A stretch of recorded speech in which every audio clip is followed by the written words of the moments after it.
In queste ultime 2 puntate rivivremo la grande stagione dei dilettanti, quella che vi abbiamo raccontato con immagini, commenti, servizi, quella che stasera partiamo rivivendola con i giudizi dei nostri ospiti. Serata di pagellone e serata dove andiamo a rivivere insomma i principali avvenimenti di questa grande stagione del calcio dilettanti, con gli ultimi verdetti, con le coppe assegnate e il playoff di promozione. Riassunto di stagione e partiamo.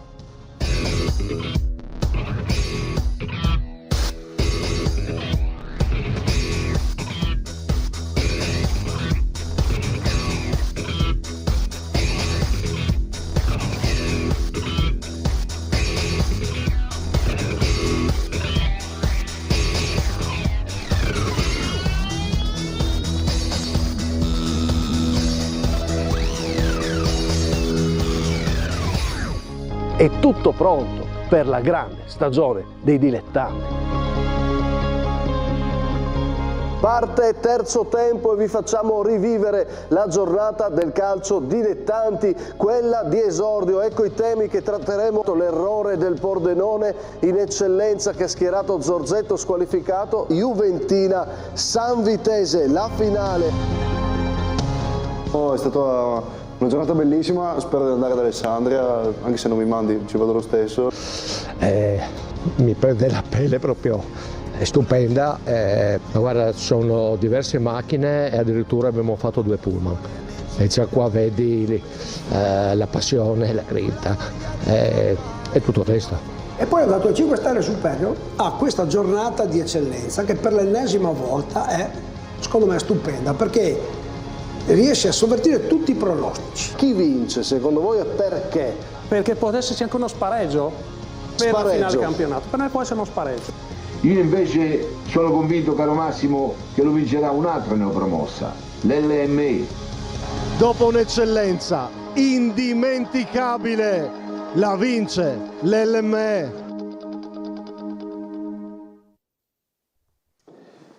Sapevo che sarebbe stata una grande stagione da quando ho calciato quella palla all'incrocio per annunciare il nuovo campionato, no? Però al di là delle battute è stata una stagione bellissima, dobbiamo commentare, lo faremo con i nostri top opinionisti, no? Stefano D'Agostini. Ciao Massimo, buonasera. Davide Barlocco. Buonasera. E con Fornasiere a Miami, perché per lui la grande stagione è sempre, in quel senso, abbiamo Ermanno Tomei. È una serie che scotta, buonasera. Sì, non è facile sostituire Fornasiere. Assolutamente. Lo so, pronti, però top opinionisti che hanno fatto parte di questa stagione, tutti, Simone, Paolo Sebastiani, nell'ultimo periodo Stefano Fabbro, chi c'è stato all'inizio, Nicola Paolini, Denis Godeas, insomma io devo ringraziare davvero tutti, gli opinionisti della domenica, Antonino De Blasi, Thomas Randon, Luca Trevisan, per raccontare questa grande stagione. Davvero sono servite tante cose, tra cui la competenza delle persone che hanno occupato i nostri studi. Allora andiamo con questo bel totale. Allora abbiamo ovviamente nella grande stagione, era la stagione della promozione unica vinta dal Teor, l'eccellenza che ci ha divertito vinta dall'LME, le prime 3 categorie regionali, poi la prima abbiamo scelto Berlasso che è l'ultima storia, lui rappresenta la prima perché ha vinto sia Coppa che campionato. E allora, prima di cominciare col pagellone, riviviamo cos'è successo nel finale di stagione con quest'ultimo weekend ricco di emozioni. Vediamo.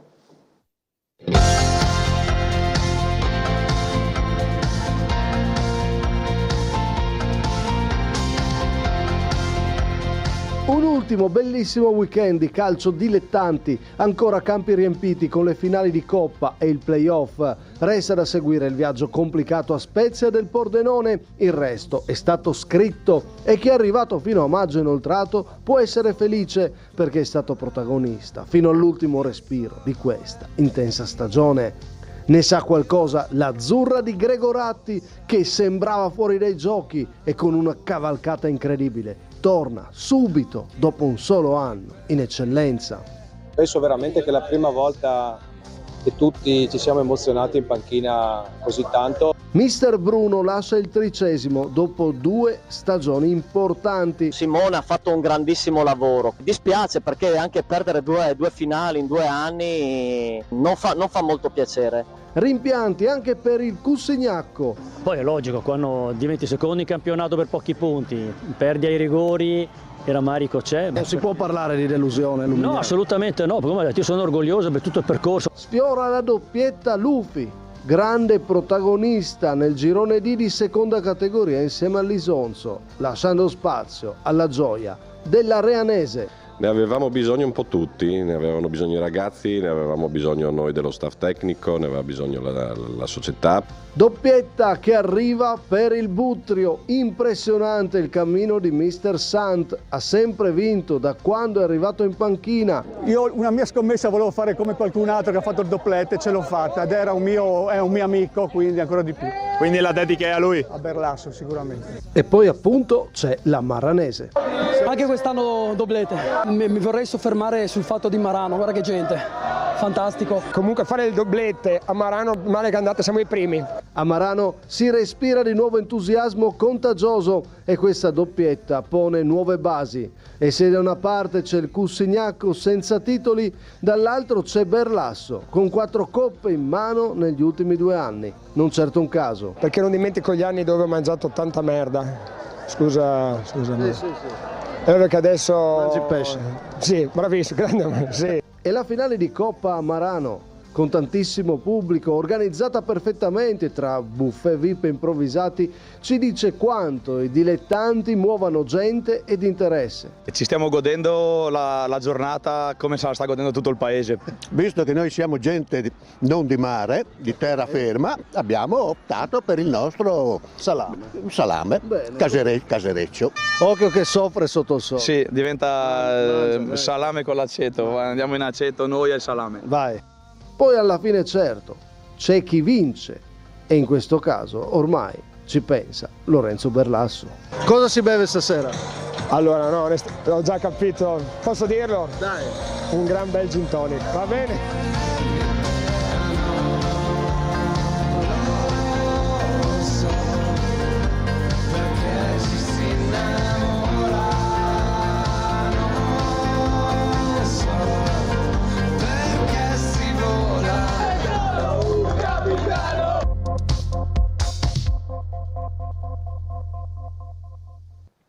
Le ultime storie di questa stagione, dobbiamo dire di questi 2 allenatori. Sant è entrato dopo Santa Maria, sempre vinto, col Buttrio in terza. Berlasso 2 campionati e 2 coppe consecutive. Dea, ormai Non è che non si può aggiungere altro. Sono dati chiari. Bravissimi, no? Cosa vuoi dire? L'unica cosa che possiamo fare è fargli i complimenti, non c'è altro da aggiungere, sono stati bravi. Poi per l'Asso 2 doblette, credo che siano, non so in quanti sono riusciti a fare una cosa del genere. Ma seriamente, questa cosa qua, cioè Cabine mi dice si merita una chance più in alto. Mister Tomei, se in prima comincia a fare questi risultati qui, è giusto che torni a guardare più in alto, no? Chi Cabine? Berlasso. Berlasso secondo me ha tutte le potenzialità a livello gestionale, di gruppo, credo che sia uno che riesce veramente a coalizzare il gruppo, possa provare anche una categoria superiore senza dubbio per quanto mi riguarda.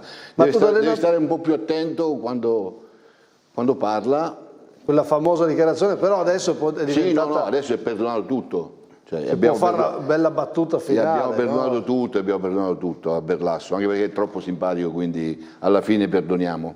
Si è fatto perdonare lavorando con risultati, sì. Non da noi che non dobbiamo perdonare nessuno. Assolutamente. Dico dalla società in quel momento lì che quella battuta lo aveva messo un po' in dubbio, invece ha fatto bene a dare fiducia ad un allenatore che ha nel suo repertorio anche il fatto di essere goliardico e alla fine la differenza la fa anche la personalità. Secondo me nelle coppe vinte da Berlasso e in questi 2 anni c'è la sua personalità ed è una personalità che nei dilettanti assolutamente serve. Ripeto, secondo il mio punto di vista deve solo stare un po' più attento. Ci sta. Barlocco, però il tema della personalità fa non è un caso, no? Se no non fai quei risultati lì. Chi vince ha sempre ragione, Berlasso ha vinto tanto e con continuità, e quindi questo è indubbio. Dopodiché la personalità e la capacità di dire quello che si pensa, spesso anche in modo forse un po' troppo colorito alle volte, ma io lo vedo anche come un pregio.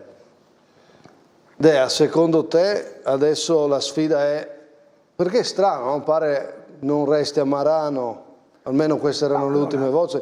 È un po' strano, no? Questo, però è anche vero che uno può specializzarsi. Vado, faccio qualcosa di storico e poi mi sposto. Non è neanche male così, voglio dire, no? Anzi, cioè, può essere anche una cosa che ci sta. Allora, come per dire, ha fatto la Juventina, ha fatto anche la Formigli, ha preso 2 ottimi allenatori dalla prima categoria, non vedo perché non si possa prendere Berlasso, che insomma ha portato risultati, perché poi è vero che ha allenato squadre forti, ma con le squadre forti bisogna anche saper vincere, perché non è facile allenare certi giocatori. Quindi secondo me ha dimostrato comunque di essere un allenatore in gamma. Quindi questo è vedi la differenza col Cusignacco proprio, che ha fatto un campionato da protagonista ma non riesce a chiudere primo, arriva in Coppa e non riesce a vincere. Poi ci sono gli episodi e non bisogna giudicare il lavoro di Bertino per quel dettaglio lì.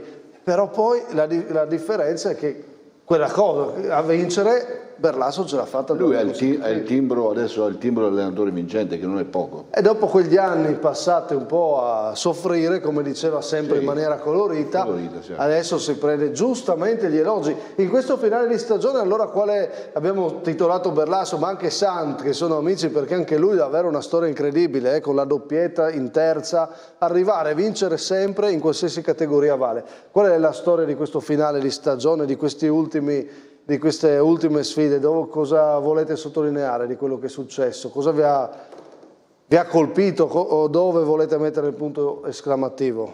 Beh, è chiaro che Berlasso, ragazzi, 2 anni di fila, insomma... Berlasso si prende la copertina del finale di stagione? Sì. Credo che fare 2 volte il double non è facile, anzi... Copertina a lui? Direi di sì, dai, se la merita. Complimenti.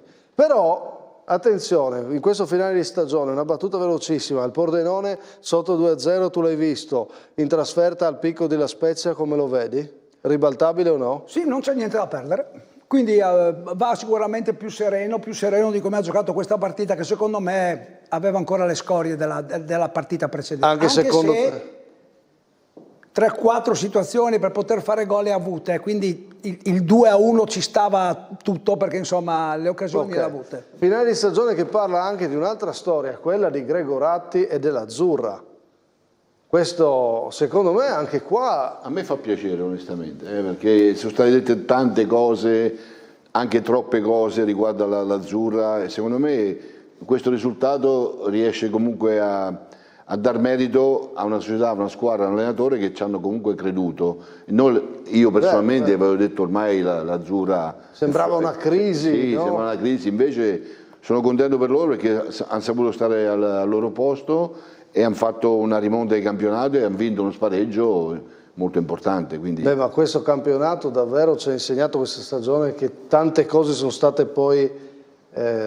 sovvertite, no? I pronostici completamente cambiati, certe cose in cui ci si sbilanciava poi non era il caso. A me dell'Azzurra mi ha colpito insomma Barlocco, la pazienza, e anche Gregoratti, dico, si riprende l'eccellenza perché ha dimostrato di essere un allenatore che merita quei palcoscenici. Assolutamente sì, io avrei detto 13°, quindi quest'anno sì. Ero poco convinto che Gregoratti riuscisse a riportarli in eccellenza. Ha fatto un grandissimo lavoro con una squadra che per me qualità ne ha, ma non pensavo ne avesse così tanta. Ecco. E poi superare quel momento. È vero, loro avevano fatto l'inizio benissimo, e ricordiamoci, l'unica squadra in promozione, a parte il Teoro in testa, è stata l'Azzurra.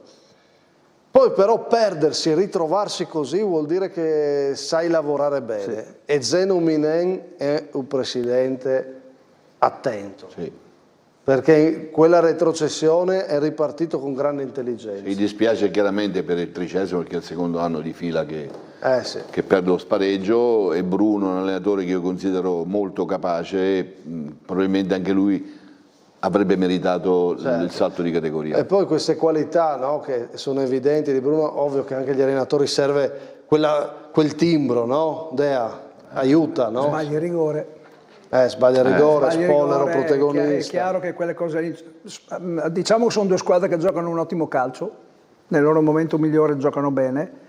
Tricesimo sicuramente ha fatto l'ennesimo ottimo campionato. Poi ti ripeto, quando fai la partita così, se vai a vivisezionarle tutte quelle che abbiamo visto, è chiaro che tanti episodi vanno da una parte all'altra, purtroppo per il Tricesimo, ma le cose non sono andate benissimo, siamo sinceri. Si riprende l'eccellenza l'azzurra con il presidente Minema, citiamo anche il direttore sportivo Ferro, insomma, che chiude il suo ciclo.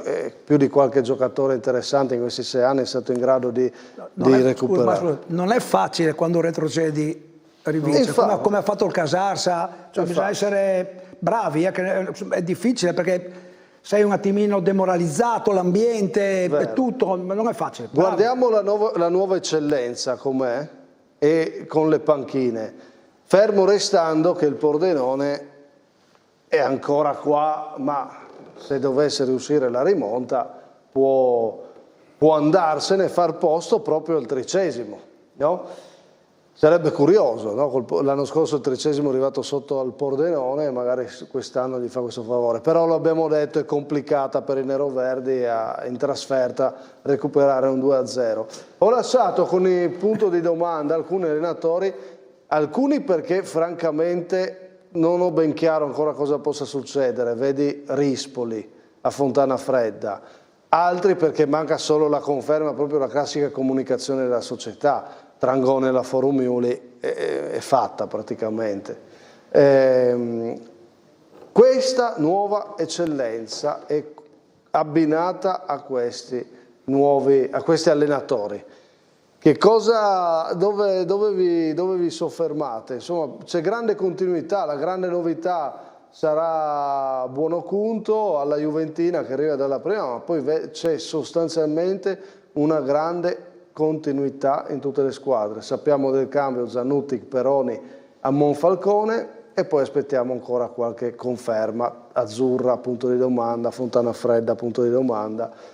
Mister Tomè, in questa nuova eccellenza, vedendo come sono già stabilite le panchine, dove... Ho due curiosità, tra virgolette, no? Sì. Quella di vedere all'opera Tranconi come primo allenatore, che l'aveva già fatto a Cormons, se non sbaglio. No, Tranconi, scusa, Peroni all'UFM, di vederlo come primo allenatore in una categoria importante, con una squadra importante. E con un'eredità. Sì, un'eredità importante, bravo, anche quello. E l'altra curiosità è vedere Gigi Sandrin come riparte dopo le ultime delusioni. Sì, anche perché Kras, che con il ritorno degli S Pacor, che era stato il DS della scalata, può essere un Kras ambizioso. E sarà sicuramente ambizioso. Sarà. Anch'io. Torna subito Barlocco con una grande chance, Andrea, certo. No? Per provare a dimostrare, a tornare ad essere quell'allenatore da quartieri alti, sì. No? Ne ha bisogno anche lui, ne ha bisogno il Kras. A te Barlocco cosa sottolinei di questa nuova eccellenza? Allora, che sarà di nuovo una bellissima eccellenza, perché le squadre sono veramente... le stavo studiando proprio, stavo guardando, io sono molto curioso ad esempio di vedere come farà Moroso dall'inizio a Chions che secondo me resta sempre una delle squadre, Chions e Tamai io sono due squadre che le vedo sempre di vertice in eccellenza, per continuità, per tradizione, per società proprio, Quindi aspetto molto gli allenatori di queste due squadre qua. Poi un'eccellenza che mantiene Rossitto alla San Vitese, insomma Dea, se poi dovesse restare anche il Pordenone, abbiamo appena chiuso raccontando una grande stagione, una grande eccellenza, però si presenta con tutti i requisiti anche la prossima. Con una variabile. I fuori quota. Che sono i fuori quota. Esatto. Quello cambierà l'eccellenza, al di là dei nomi? È chiaro che 2 li devi avere più, dico 3, 4 altri, quindi le rose cambieranno.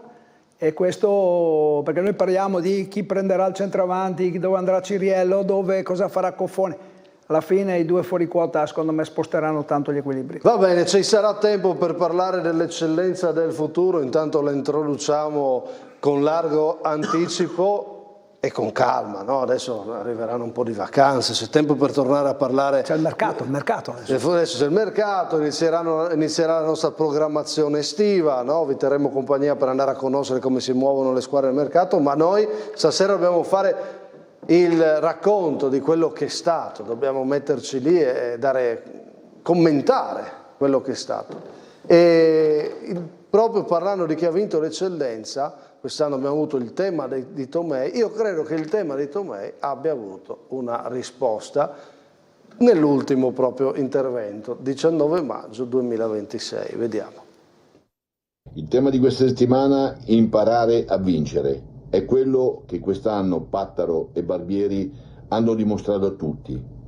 Come ho sempre sostenuto, i campionati non si vincono per caso, ma con obiettivi chiari e riconoscibili e con investimenti adeguati al raggiungimento degli stessi, e non certamente con i se e con i ma. Certo che bisogna avere le idee chiare, sicuramente sì, e bisogna anche avere il coraggio di dichiarare quello che si vuole fare. Io l'ho sempre dichiarato, ma non soltanto nel calcio, ma anche nella vita, quello che volevo fare. E molti invece tendono a non dichiararlo sperando di arrivarci comunque. Ecco, io sono abituato a dichiarare gli obiettivi, poi gli obiettivi si centrano o non si centrano, però uno li deve dichiarare secondo me. Insomma, mister Tomei, questo ha fatto la differenza nel finale, nell'esito dell'eccellenza, come avevi detto, vincerà l'LME, lì il tema oltre che tecnico? Sì, non è la prima volta che io mi soffermo su questo discorso qua del dichiarare gli obiettivi. Dall'anno scorso. Dall'anno scorso, che secondo me è giusto così, che una società dichiari gli obiettivi per mettere a conoscenza sia i propri giocatori, sia la propria società e soprattutto l'opinione pubblica di quelli che sono veramente gli obiettivi che si vogliono raggiungere. Non è giusto, è corretto secondo me dire partiamo, vediamo dove arriviamo, o come ha fatto quest'anno, e Stefano è qui e io l'ho criticato subito la prima volta, vediamo dove può arrivare questa squadra. Per me non è un obiettivo, vediamo dove può arrivare questa squadra. Cosa c'entra De Agostini? Non ho capito. Perché il Tamai quest'anno ha dichiarato vediamo dove può arrivare questa squadra. Per me non è un obiettivo, per me gli obiettivi sono tre: campionato per salvarsi, campionato di transizione e campionato a vincere. Non esiste facciamo un campionato al vertice o un campionato per i primi 5, non esistono queste cose qua, esistono gli obiettivi precisi. Ma l'LME ha avuto la meglio su Pordenone e UFM perché aveva le idee più chiare? No. No, assolutamente, perché non cambia un allenatore dopo 8 giornate se le idee chiare, e quello lì, se l'avesse perso, a questo punto Pattara si starebbe non risocchiando le unghie, anche qualcosa di più, ma guardate che in questo campionato è stato così avvincente proprio perché è successo di tutto. Il Pordenone perde un campionato per un errore alla prima di campionato che fa giocare un giocatore squalificato. È stata una cosa che oggi come oggi a Pordenone, che devono andare a giocare uno spareggio alla Spezia, si stanno sparando veramente. Sì, quindi è stata una cosa veramente incredibile sto campionato. Sì, poi quel punto poi bisognerebbe metterlo insieme, era la prima giornata, però ha pesato. È pesato tantissimo. Però noi ci siamo detti, ne parlavo con Stefano prima, ci siamo detti durante la stagione, no? San Meneghetti ha messo un sacco di pezze, San Meneghetti. Questo è un segnale per far capire al Pordenone che la difesa non era una difesa che vince il campionato, secondo il mio punto di vista. Ma se diciamo questo, chi avrebbe detto che il Monfalcone faceva un campionato del genere? È stata una sorpresa. È stata una sorpresa positiva, l'allenatore devono fargli la statua in centro a Monfalcone, secondo me. Per chiudere sul tema di Tomei, che insomma ce lo portiamo dietro. Io su questa cosa concordo e non concordo, perché l'anno scorso ha vinto una squadra che ha detto che voleva vincere il campionato alla terzultima dei campionati. Non è giusto. No, ma parliamo di quest'anno però. Posso usare un termine di Berlasso? Posso usare un termine di Berlasso? Sì. L'ha vinto per culo. No, l'ha vinto perché ha meritato. No, l'ha vinto perché ha meritato. Ma non l'ha vinto assolutamente meritatamente, assolutamente. Per me sì. L'ha vinto perché gli altri non volevano vincere. Non voglio entrare sul discorso dell'anno scorso, ma l'anno scorso l'ha vinto. Però è generoso, l'ha vinto meritatamente. Assolutamente io continuerò a pensarla così. Ma quest'anno? Ma quest'anno tutti e tre volevano vincerlo.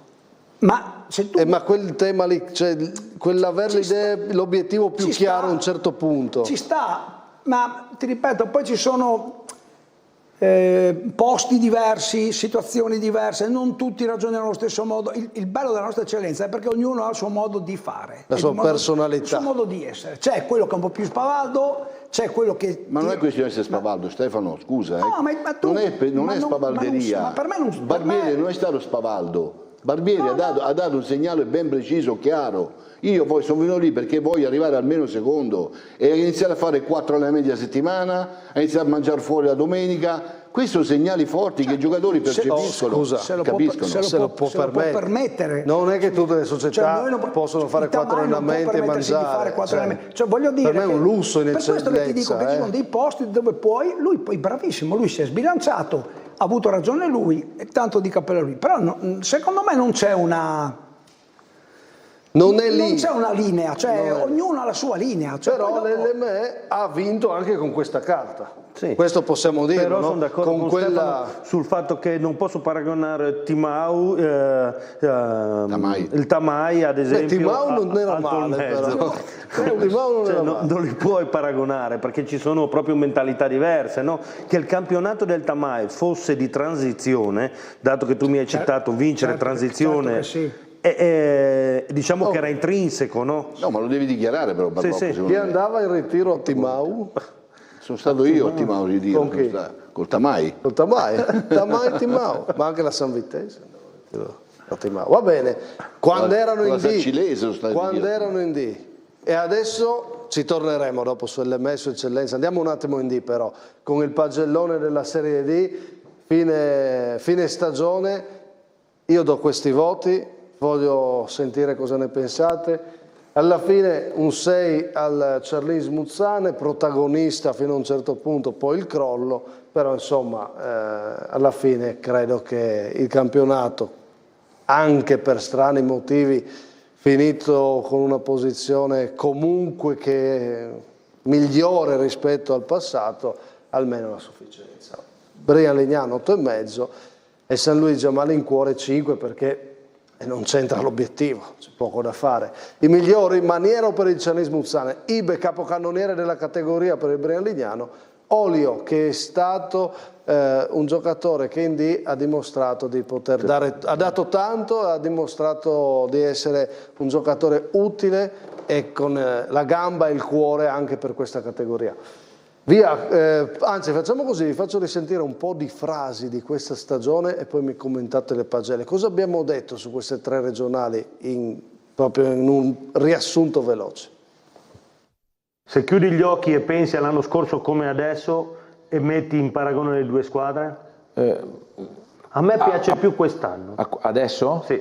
Rispetto all'anno scorso ad adesso, alla terza giornata, siamo secondo me meglio. Lignano io l'ho visto giocare 2 volte, proprio si vede la mano dell'allenatore. 3 ottime squadre che ci stanno facendo divertire, quindi brave tutte e 3. No, io cambio completamente, dico 8 San Luigi, 7,5 Brian Lignano, 6 Charlins Muzzane. Per colpa di chi il Charlins Muzzane affronta un'altra crisi? La responsabilità non sono dei giocatori, i giocatori non c'entrano nulla. Il presidente non c'entra nulla, i veri responsabili sono il direttore sportivo che ha scelto l'allenatore e l'allenatore che ha scelto i giocatori insieme al direttore sportivo. Si percepisce, e questo ed è vero e non me lo toglie nessuno, che c'è gente friulana che gode quando il Charlins Muzzane perde. Siamo all'ultima giornata, ce la giochiamo ancora. Io ero abbastanza convinto che il San Luigi avrebbe avuto un'annata complessa per riuscire a salvarsi. E così è stato, e abbiamo visto anche i voti all'andata. Come cambiano, teniamo ferme anche le pagelle di quest'anno, sì, di questo finale di stagione. Cosa dite? Tomei, Brian Lignano migliore della classe, non ci sono dubbi. Brian Lignano 8,5 secondo me è correttissimo. Ok. Giusto, sorpresa incredibile, grandissimo lavoro di Alessandro Moras e del suo staff. La società, abbiamo già parlato tanto della società che è ineccepibile, certo. Una società modello secondo me in questo momento. Per quanto riguarda invece il Charlins tirerei via sicuramente un voto, la sufficienza è troppo secondo me, perché se diamo come 5 al San Luigi come non raggiungimento degli obiettivi, dobbiamo dare 5 anche al Charlins per non aver raggiunto gli obiettivi. Io sposo la sua teoria, nel senso che se io ragiono sul campionato del Charlins faccio una distinzione netta che è un girone d'andata da 7 ma un girone di ritorno da 4, quindi anch'io non è sufficiente. Non è sufficiente. Nonostante, come diceva giustamente il Dea, è il miglior risultato di sempre del con una Charlins. classifica riscritta, no? Sì. Mentre darei mezzo voto da in più, prendere un po' così. mezzo voto in più addirittura al Brian e darei anche un 5,5 al San Luigi, che io ho sperato e ci ho creduto per larghi tratti che riuscisse a centrare la salvezza. Dea. Sì, mezzo in più, mezzo in meno cambia poco, secondo me.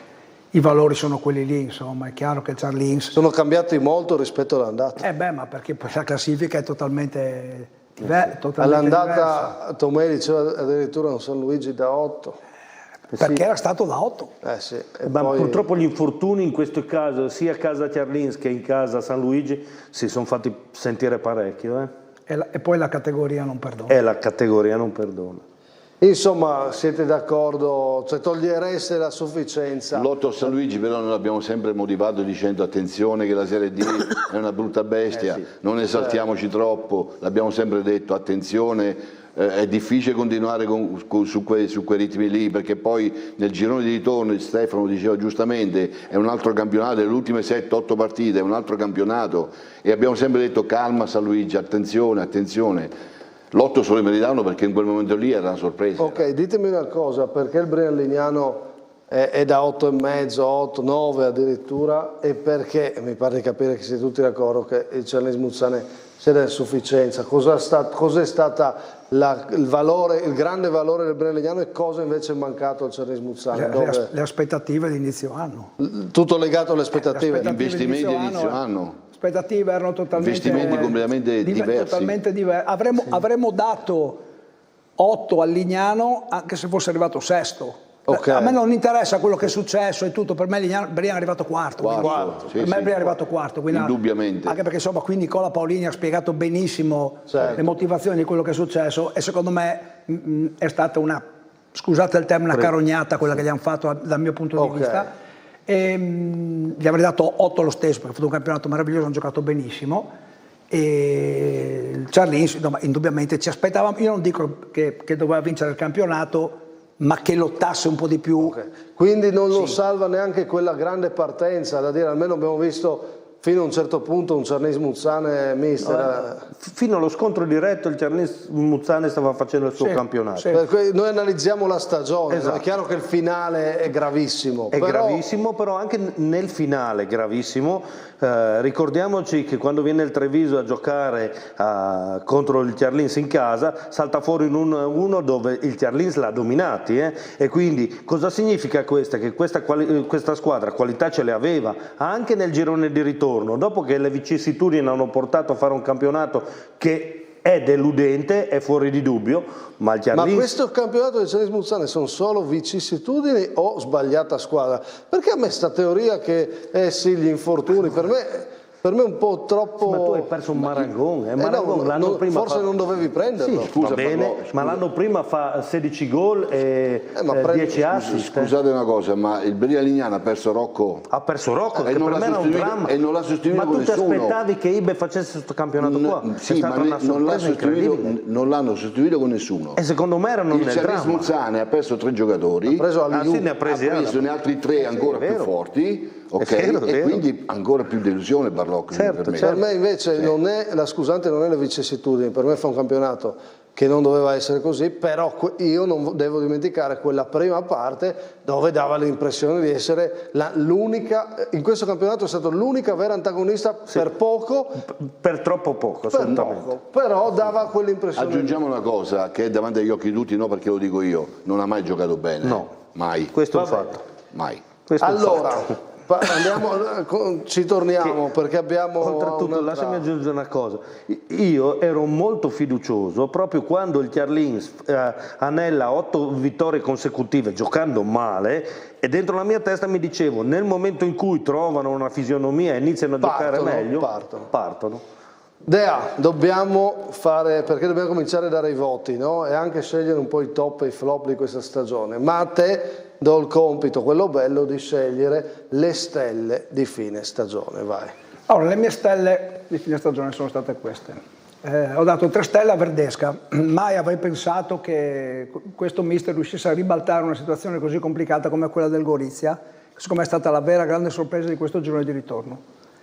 Parlando di sorprese, 4 stelle a N'Agostinis, perché queste stelle sono tutte stelle che persone o che non conoscevo o non credevo che facessero così. N'Agostinis non pensavo veramente che riuscisse ad arrivare a questi livelli, secondo me è stato il giocatore più sorprendente di tutti i nostri dilettanti, per me. 5 stelle sono doverose, erano anni che non vedevo 2 portieri così forti. Meneghetti e Sorca secondo me sono stati i 2 dominatori di questo campionato, 2 giocatori per me straordinari e come abbiamo detto prima, le 5 stelle superior vanno a un clamoroso, non riesco a trovare l'aggettivo, Brian Lignano, che è stato veramente il fiore all'occhiello credo del nostro calcio. Fiore all'occhiello del nostro calcio. Sì, per me sì. Ti è piaciuto così tanto? Sì. Ma dopo arrivo a tu, ma cos'è che ti fa? Perché ad esempio in D abbiamo già visto squadre, no, che hanno fatto bene nel passato, la Manzanese per ultima e poi per tornare indietro agli anni, dobbiamo tornare un po' indietro, ma è questo perché? Perché lui è riuscito a mettere in piedi una squadra, come ha detto il mister, anche gli è mancato un giocatore che pensavano che riuscisse a dargli certi gol perché dovevano sopperire a Ciriello, e quindi prendi Rocco che speri che con Ibe riesca a dare quei gol dell'anno prima, poi lo perdi, non hai mai avuto, e comunque riesce a mettere insieme dei giocatori, ha trasformato dei giocatori. Io dico, il Variola che ho visto in eccellenza, il Variola che ho visto quest'anno, ma il Variola di quest'anno è stato un giocatore incredibile, cioè veramente un livello, non voglio parlare di Kocic che secondo me è il vero punto di forza di questa squadra, un giocatore che secondo me in campo domina, ma anche dal punto di vista della cattiveria, della determinazione e tutto. Quindi... Secondo me Stefano, io sono sempre stato d'accordo con lui, con le sue stelle. Ha dimenticato una cosa quest'anno secondo me, ha dimenticato l'LME. L'LME ha vinto, non volevo... Ha vinto un campionato stratosferico, straordinario, incredibile, quindi le 5 stelle SS le darei, no SS, superior, le darei all'LME. Più del Brialignano. Brialignano, secondo me le 5 stelle superiori sono meritatissime. Cioè l'impresa dell'anno l'impresa dell'anno, ragazzi, l'ha fatta un certo Barbieri, punto. Cosa dite? Allora, sulle stelle... No, su questo. Cioè l'impresa dell'anno... No, ma io non ho voluto premiare chi ha vinto. No, ma però è un tema comunque. Certo, l'impresa dell'anno è quello, non il quarto posto del Brian. Cioè io per me è il quarto posto del Brian, in D. Per me l'impresa dell'anno l'ha fatta Barbieri, sì, no, perché ha preso una squadra con diciamo che arrivano in volata, se la giocano in volata, dai. Diciamo 5 stelle a Barbieri non le do all'LME, le do a Barbieri, le 5 stelle. E l'unica cosa, non potrò mai criticare le tue stelle, però io ci metterei anche Peressini, perché? Perché a parte che la qualità dei portieri di quest'anno in questa eccellenza è stata incredibile, lo stesso Carletto Tosoni, ma Peressini è stato tante volte determinante. Non sono d'accordo. Cioè, forte Peressini, ma Meneghetti e Sorsa sono stati un'altra cosa. Erano tanti anni secondo me che non vedevamo 2 portieri così. Lì sono d'accordo. Sì. Ma ultimissimo, prima di aiutarvi ad un altro riepilogo per poi cominciare a dare i voti d'eccellenza, su Brian Lignano 5 stelle superior. Un'ultima cosa, la prossima stagione Mora si sposta e va al Cernis Muzzane. Secondo voi, non lo so cosa accadrà, però il mercato potrebbe prendere 2 o 3 elementi, chi lo sa, cercarli dal Brian Lignano. Lo farei, sarebbe una cosa, come la vedi? Ci starebbe? Ma io, cioè, che chi porteresti? Insomma, Variola, Bearzotti. Tu li porteresti al Cerlins? Certo che sì. Sono suoi giocatori, ma io ti ho detto, Zeno Roma potrebbe dire che sono suoi giocatori. Giustamente. Ma io, se uno mi dice chi porteresti... Ma tu li porteresti? 2 3 per la fisionomia di gioco. Ma anche perché sono uomini suoi. Non ti staccheresti da quella creatura? È difficile, no? Tomei cosa farebbe? Bisogna stare molto attenti, secondo me. È un filo sottilissimo, perché se tu porti i giocatori tuoi al Cernis Muzzane quest'anno, che sono giocatori fra virgolette modesti a livello di rimborso stipendi, chiamiamolo come vogliamo, e li metti dentro un contesto di giocatori che prendono stipendi astronomici, si può creare qualche problema. Quindi o fai una squadra e fai il gruppo legato a giocatori friulani o quantomeno come ha fatto il Brian quest'anno, giocatori quasi del territorio facendo gruppo, o se no inizia a crearsi problemi interni. Ok. E io se fossi Alessandro non mi porterei nessuno. Non ti porteresti No. nessuno. Vedremo cosa accadrà nel mercato, perché adesso si muoverà anche quel tipo di mercato lì, ormai naturalmente, anzi si sta già muovendo. A proposito di Brian Lignano, chiuderemo i nostri appuntamenti quotidiani. Noi questa settimana si chiude la stagione di A Tutto Campo con gli appuntamenti quotidiani, da giugno ci saranno gli appuntamenti estivi, con una puntata la domenica sera di mezz'ora e il martedì continuiamo con le nostre versioni estive. Però chiudiamo venerdì uno degli ultimi approfondimenti con Zeno Roma del Brian Lignano e torneremo sull'ultimo caso di stagione, oltre l'impresa anche quello che è successo. Vi faccio un riepilogo.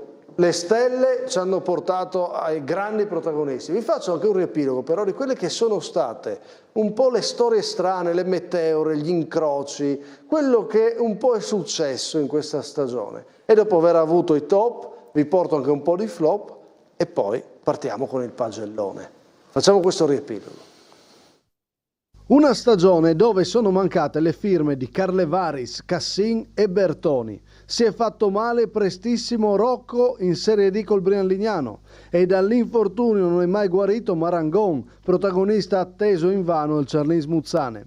Una stagione che era iniziata col colpo al Bottecchia della Pro Gorizia nel segno di Politti e Naga. Uno doveva essere il leader, l'altro la sorpresa. Le cose sono andate diversamente. Fugace apparizione di Cabina Pasiano, poi è andato a vincere come sappiamo a Marano. Alla fine entrambe hanno festeggiato la promozione con il curioso interregno di Milvio Piccolo al posto di Franco Martin. Il primo mister a salutare a sorpresa Peressoni a Martignacco, non più rientrato. Alla fine Granton è stata una scommessa vinta per il dopo Trangoni, che intanto ha salvato il San Daniele, subentrato a Krapic, che poi Areana ha vinto la Coppa. Nello scambio di complimenti reciproci che ci siamo mandati io e mister Trangoni, lui ha riassunto il tutto in questo messaggio dove dice tutti vissero felici e contenti. Come felice Bussi, durato un amen al Brian Lignano, cannoniere col Teore in promozione. In giallorosso un'apparizione fugace di Bolgan, andato a vincere l'eccellenza con Barbieri. Per migliore 8 giornate in eccellenza. Il mister dovrebbe ritornare alle giovanili col Donatello. Anche Bruno non è riuscito ad avere fortuna con i grandi col Rive Flaibano, ma stavolta anche Mauro Lizzi fallisce l'obiettivo. Uno dei bomber mancati in questa stagione Pluchino, prima l'LME e poi finale praticamente da riserva al Rive Flaibano retrocesso. Senza acuti anche Comisso e Corvaglia al Fagagna. Il Fontana Fredda che aveva puntato su Destito si è ritrovato con rebus attacco. Rispoli si salva con Stiso Bomber a quota 5 gol. La Sanvitese ha salutato subito Marchiori, non ha avuto i gol di Rinaldi e alla fine si è salvata con l'exploit di Cendron Atamai.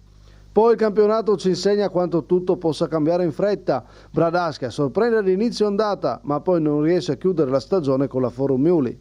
Dobbiamo proporre un gioco offensivo più ampio e diciamo che vista la partita di domenica ci stiamo riuscendo. E infine la debacle più clamorosa, quella del Fiume Veneto Bannia. Tutti, secondo me, sbagliamo qualcosina se non arriviamo dove ci siamo prefissati. Quinto posto, quarto. Quinto, sesto, settimo. Questo campionato qua, anche arrivare sesto, settimo, secondo me hai fatto un buon campionato. Sì, non finire nell'anonimato, esatto. Ecco. E no, non è finito nell'anonimato, il film è finito invece nella cronaca sportiva con una retrocessione clamorosa e deludente. Bradasca cercava il gioco offensivo, si è preso i complimenti e poi la Forum Mioli non ha più continuato con lui ed ha chiuso una stagione con Monorchio dove si è salvata ma piuttosto anonima, tant'è che Monorchio non sarà più l'allenatore già della prossima stagione della Forum Miuli.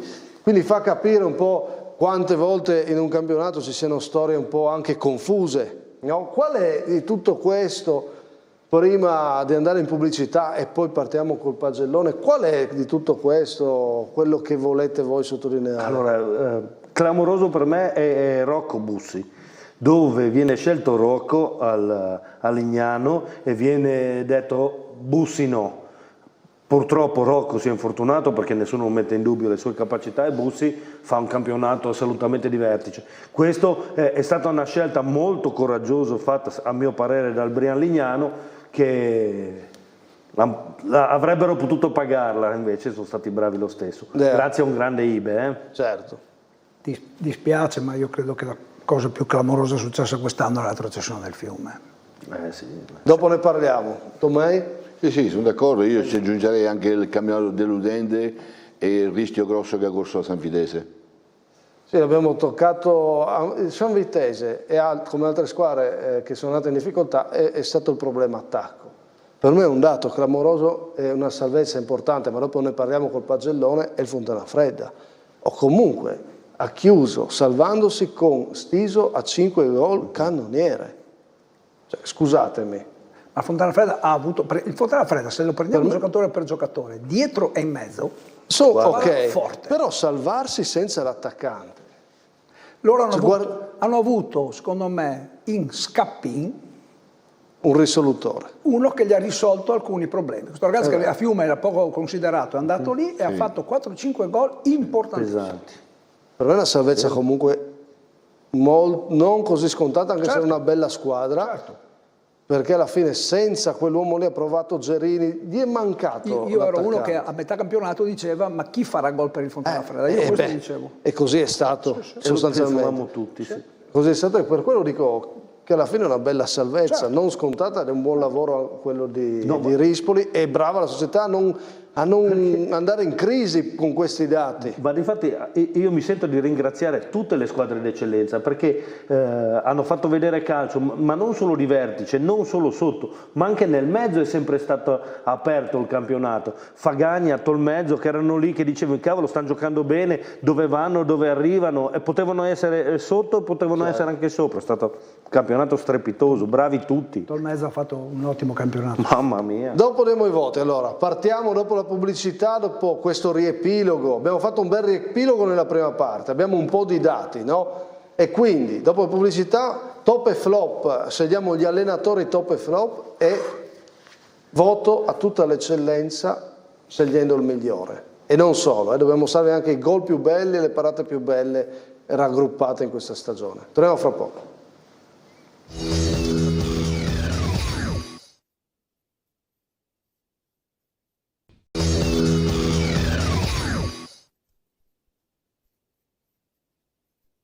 Secondo tempo di terzo tempo, ultima puntata stagionale in studio. La prossima settimana, prossimo martedì, riviviamo la stagione con tutti i servizi principali, con tutte le storie raccolte. Ma stasera, Pagellone, riviviamo la stagione con i giudizi dei nostri ospiti. Allora, titolo e partiamo. Allenatori promossi e bocciati della stagione. Parto da lì. Io ve li mostro, mi dite chi togliereste, oppure se lasciate così. Mi devo girare, Massimo, scusa. Sì, guarda, andiamo con la grafica. Beh, top assolutamente Moras. Barbieri, l'abbiamo detto, impresa della stagione. Verdesca salva la Provorizia. Salger, arriva un Codroipo che era in grande difficoltà, lo porta in alto.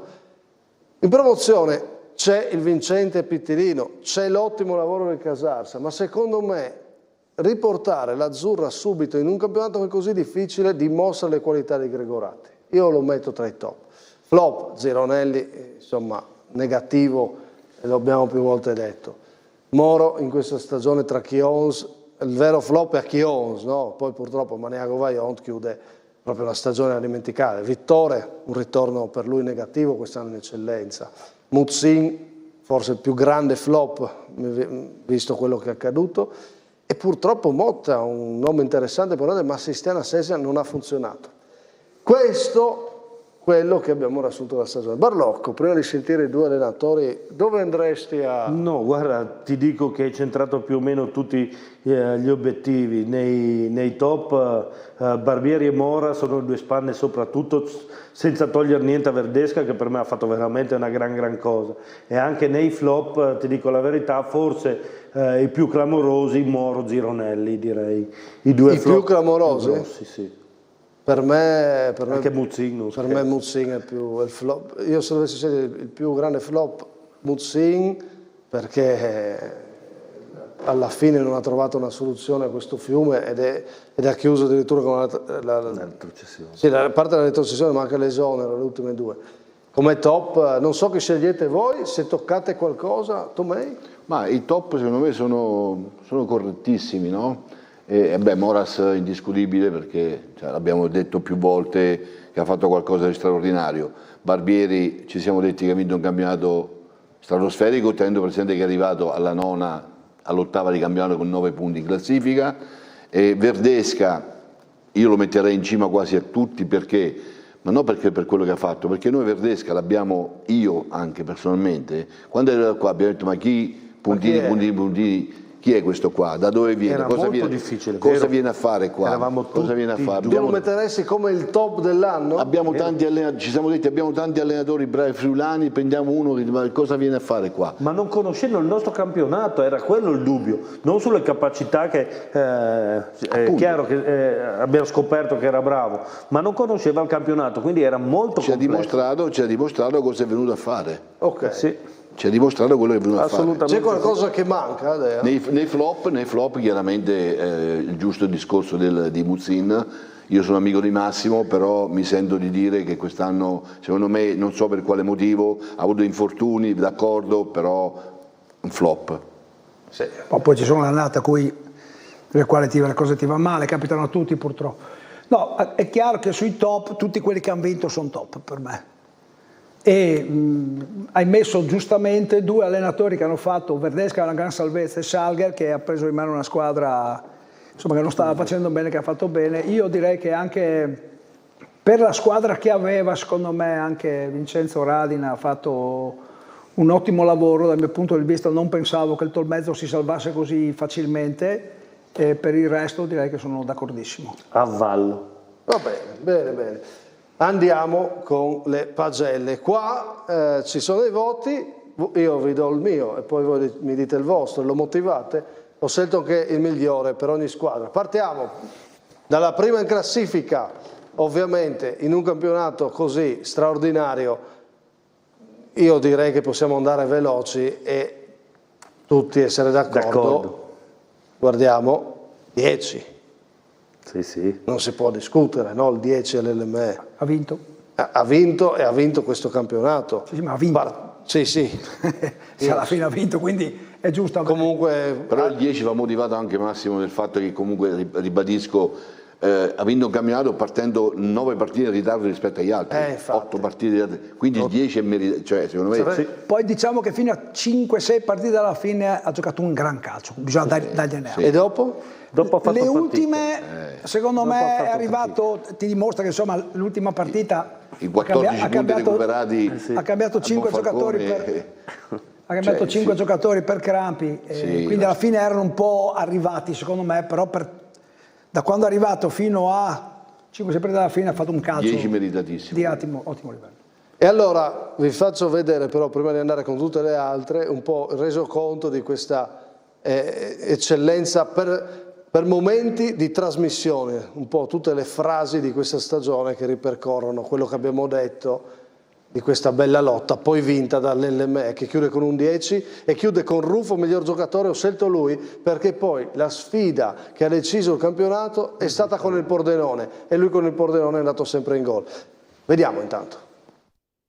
Finisce così Festa UFM che consolida ed allunga il primato, tutti sotto le rispettive curve a cantare a fine partita, e dopo aver sentito i protagonisti tornando sugli spalti, la scena più bella dell'anno, tifosi UFM e Pordenone che cantano i cori l'uno dell'altro tutti insieme, calcio allo stato puro. E con questa immagine bellissima per quest'anno è tutto e ci vediamo ad una prossima giornata. Andiamo, ciao! Mi sto vivendo delle emozioni incredibili, 34 punti a 2 partite dal termine, non pensavo sinceramente all'inizio di essere a questo punto. Mi hanno fatto veramente cose incredibili perché loro stanno facendo veramente un campionato sopra quello che poteva essere il loro livello medio e quindi bravi.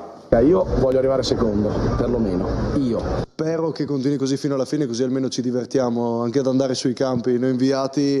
Ma secondo me l'UFM, perché siamo tutti qui a aspettare che l'UFM cali, e invece non cala, sono 24 giornate che lì davanti. 24 giornate di fila, dalla prima alla 24esima in testa, non sono un caso come dite sempre in studio. Io dico Pordenone, non so se sarà una vittoria ampia, credo di no, credo che sarà una corsa comunque combattuta per tutte e tre fino alla fine. Sono convinto che la squadra di Barbieri può arrivare fino alla fine e ha tutte le carte in regola per primeggiare. Io le ho viste tutte e tre più volte, per me l'LME è la più forte delle tre. Oggi secondo me ce lo giochiamo fino in fondo, sì, noi non ci tiriamo indietro. Perché non sia corsa 2, il Pordenone secondo me deve vincerle tutte da qui alla fine. Vincere lo sconto diretto potrebbe darti lo slancio per le ultime 3 partite. Poi deve passare indenne la sfida con il Muggia. Se la giocano sicuramente domenica al Bottecchia, Campanere e Zanutti. Lo spareggio si gioca a Monfalcone. L'Iru si alza la coppa e va ad esultare con i tifosi, e mentre i ragazzi fanno festa con Bolgan e la coppa, vi saluto, e per i dilettanti ci vediamo ad una prossima stagione con Giornata da Inviato. Ciao! Una stagione raccontata con i nostri inviati e con Jacopo Puntini in particolare. Avevamo chiuso il 2024 con Monfalcone, UFM Pordenone, e poi da lì una serie di scontri diretti fino ad arrivare allo spareggio, e alla fine ha vinto l'LME in un campionato che davvero è stato difficile da decifrare. L'LME è da 10.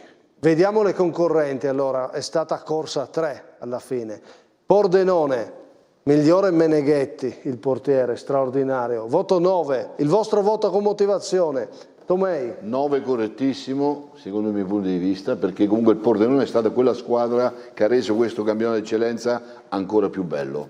Okay. Perché ha fatto una rincorsa incredibile, ha agganciato le squadre in vetta ed è arrivata fino allo spareggio finale. Dea. Sì, d'accordissimo.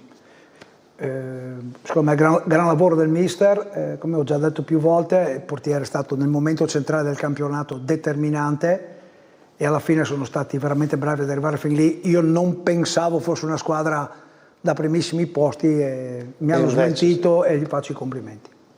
Confermo il 9 con riserva, sperando di potergli dare 10 se riescono a ribaltare. Magari.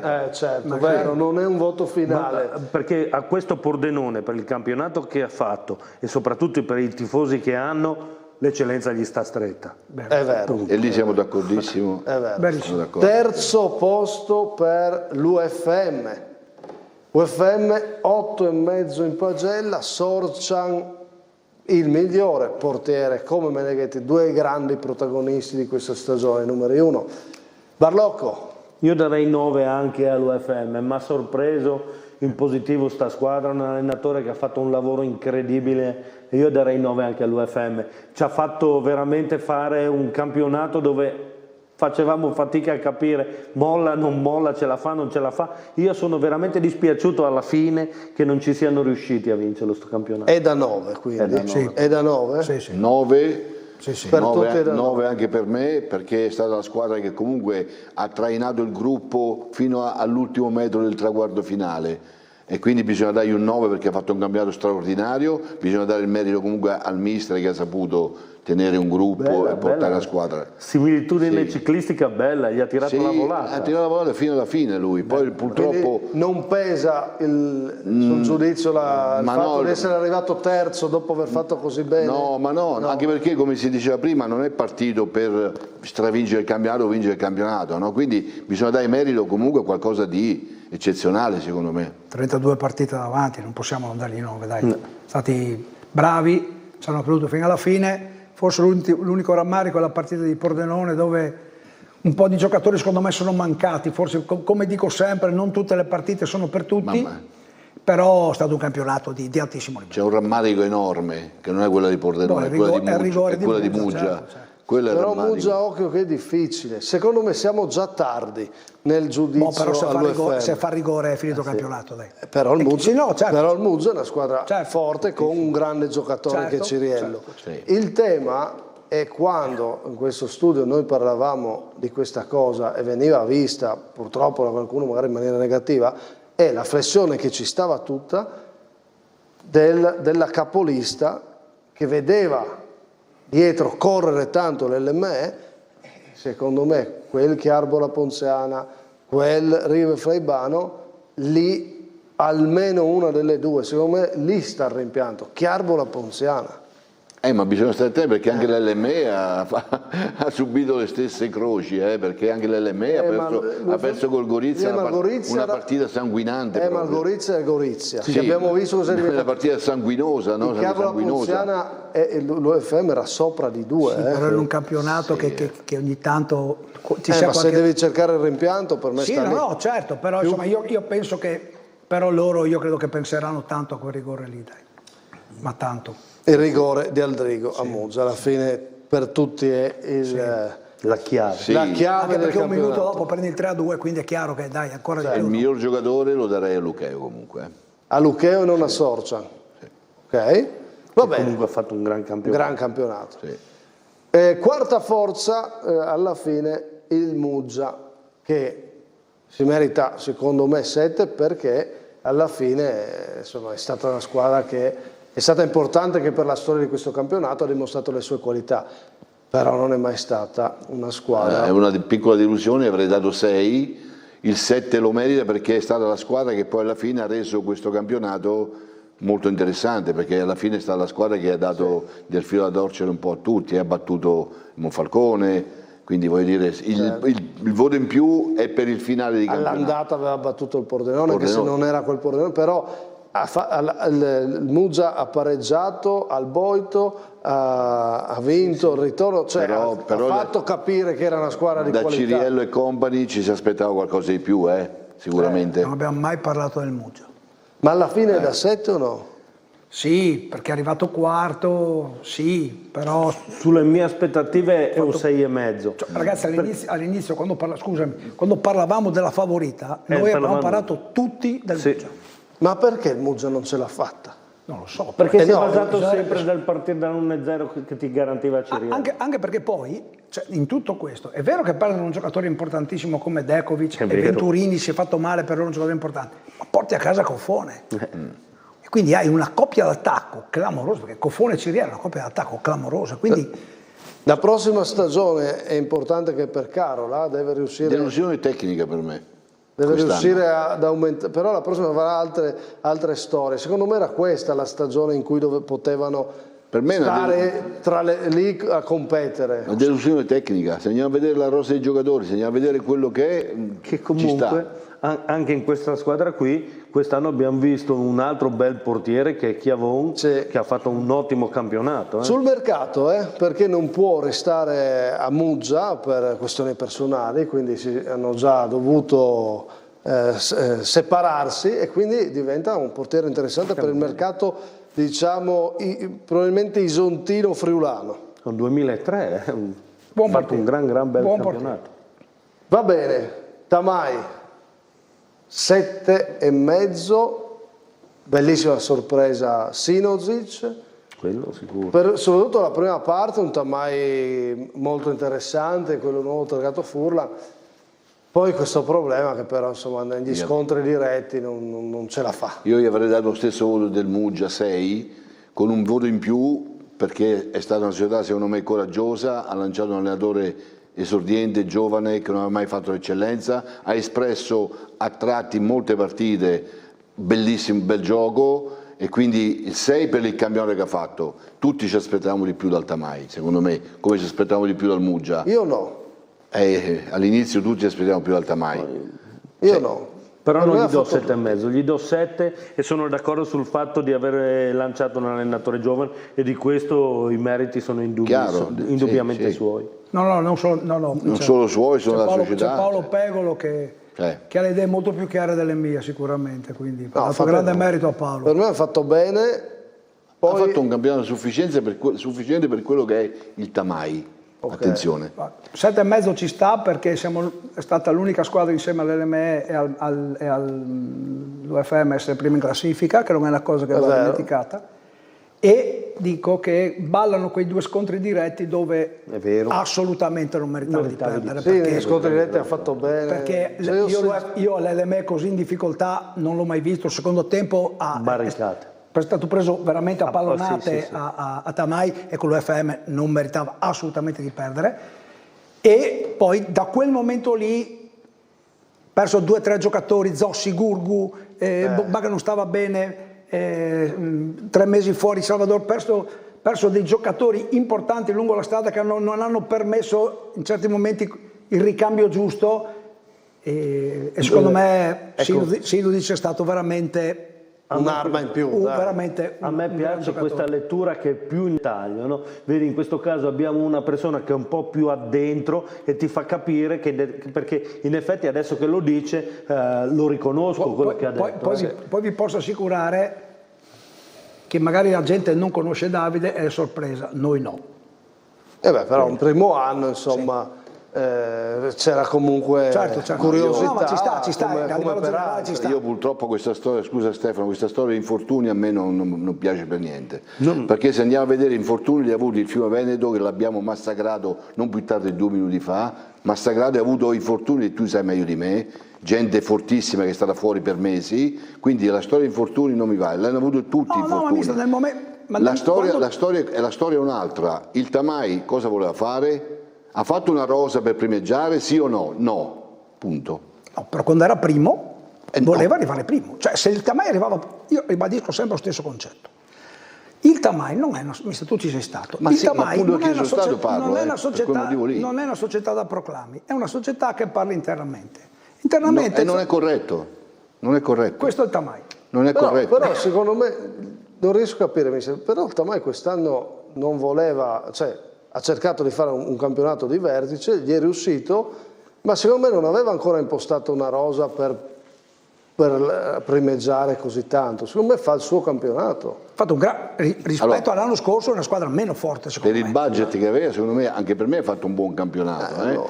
Però le aspettative che si creano intorno al Tamai sono sempre aspettative molto alte, quindi deve essere la società a dire attenzione, guardate che le aspettative nostre non sono queste. Farei un altro discorso, scusami Ermanno. Prego. Il Tamai, che ha una tradizione, dovrebbe ritornare a diventare una squadra definitivamente da vertice oltre gli ultimi anni dal secondo posto che ha sfiorato, cioè una squadra che ormai è pronta per dire, al di là di come girano i campionati, vado in D perché sono il Tamai, torno in D perché sono il Tamai. Questo magari, ma sulla qualità dei campionati, anche con lui e quest'anno, insomma, penso che ci siamo, sempre protagonista comunque. Sì, anche perché si vede giocare a calcio, dai. In quel senso. No, ma il voto in più, secondo me il voto in più è proprio per quello, perché allenatore giovane, debuttante, gioca un bel calcio, io mi sono divertito le volte che ho visto giocare il Tamai, mi sono divertito. Infatti l'LME l'ha presa pallonata secondo tempo, quello me lo ricordo bene. L'LME ha fatto fatica, ha vinto una gran partita Tamai con una grande parata di Peressini e un gol importante. L'unica cosa che noi non sappiamo e che mi fa arrabbiare è che non sappiamo mai cosa vuol fare il Tamai. Lo scopriremo la prossima. Cioè, scopriremo solo vivendo. Senti, cosa mi dite qua? Kras, 6° posto in campionato, 7 e miglior giocatore Barisic che ci ha illuminato con le sue giocate. Dea? Allora Kras si fa sempre fatica. Cioè, è un peccato perché Barisic 16, Pitacco 14, Peric e Veliconia 9. Gol. Ti rendi conto il potenziale d'attacco che ha questa squadra? Cioè, sono 50 gol in 4 e arrivi a fare un altro campionato anonimo. Cioè, devono, secondo me, sistemare i vari reparti. 7 è proprio per questo, perché quando gioca il Kras è una squadra di quelle belle da vedere. Un'altra di quelle. No, Tomei. No, assolutamente no. Se dai 7,5, 7 al Tamai, lì devi dare 6. 6. Per la rosa che ha, per la rosa che ha, per i giocatori che ha, per quello che ha detto Stefano poc'anzi, 6. Basta e avanza. Barlocco? Sono d'accordo con Erma. 6 al Kras, come la posizione. Al 7° posto ha chiuso la Juventina. E qua invece il voto è 8, ma molto anche c'entra la Coppa Italia. Breganti, miglior giocatore, abbiamo scelto lui perché nei momenti crudi della stagione è stato decisivo ad esempio per il percorso in Coppa Italia ed è stata una bella sorpresa. Barlocco? Lo confermo, una rosa assolutamente troppo risicata per affrontare un campionato così impegnativo. Sì. Ha fatto benissimo proprio per quello. Dea? Sì. Fatto vedere ottime cose, adesso io voti 6, 7, 8, quello non so, giocatore incredibile, super, era uno di quelli che potevo mettere in mezzo alle stelle perché è stato un'altra grande sorpresa, perché poi all'inizio non era nemmeno tanto quotato neanche da loro stessi, perché io ho parlato e poi è diventato un giocatore importante. Per me l'11 titolare della Juventina molto forte. Ecco, per questo motivo 6 in campionato e 8 per la Coppa. 6 in campionato. Sì. Il campionato però ha risentito. Ma se diamo 7 al Tamai, 7,5 e io poc'anzi ho detto che è troppo, come facciamo a dare 7 anche in campionato a loro? E non si può dare 7. Loro sono stati protagonisti fino a febbraio, sia in Coppa che in campionato, hanno giocato lo scontro diretto con l'LM da protagonisti. Ma il voto noi lo diamo, anche in funzione della classifica lo diamo il voto. No, ma sul ragionamento che fa lui darei 5 alla società che mette a disposizione dell'allenatore una rosa veramente troppo risicata. Cioè, sono partiti in pochi. Lo so, però... 8 per la Coppa. 8 per la Coppa.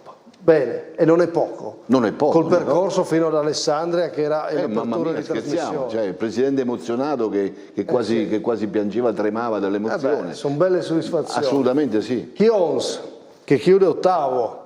Per me è una delusione. 6,5, partito male, poi bene, poi insomma anche l'ultimo periodo di Moroso abbastanza anonimo. No? Moroso da quando ha perso col Pordenone sembra che si sia spenta quella squadra lì.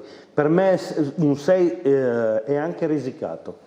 Baruzzini è tornato ad ottimi livelli. È tornato bene. Sono d'accordo con Baruzzini, miglior giocatore, perché è tornato veramente a essere Baruzzini che conoscevo quando sono stato nel Bria Lignano. E sono d'accordo con Barlocco, il 6 è una sufficienza già è corretto. Ma tu gliela dai perché c'è l'inizio di stagione, quindi anche Moroso alla fine non ti ha convinto? 6. Cioè non ti ha convinto, ha fatto il suo, sufficienza. Io ha fatto troppo poco Moro rispetto a quando ha fatto... ok. Sì. Perché non dimentichiamoci quel passaggio lì, all'inizio è poco, poi c'è l'exploit e poi si stabilizza. Sì. Questa è la storia. Ha fatto il suo campionato, da 6, non di più secondo me. Io ne ho viste tantissime, allora il compito era difficilissimo, perché allenare il Chion secondo me quest'anno era la squadra più difficile da allenare, perché sistemarli in campo era complicatissimo dal mio punto di vista. Però per caratteristiche ho capito, però hai una bella rosa, dovrebbe essere un piacere per te allenatore. Però gli incastri io ho capito dove va. Meglio giocare con 11 come il povero Visintin alla Juventina. No, però ti ripeto, credimi che era complicato. Sono d'accordissimo su Baruzzini, a me è piaciuto moltissimo con che spirito è arrivato Alcantara. Devo dire che ha fatto un ottimo campionato. È chiaro che dal Chios ti si aspetta qualcosa di più.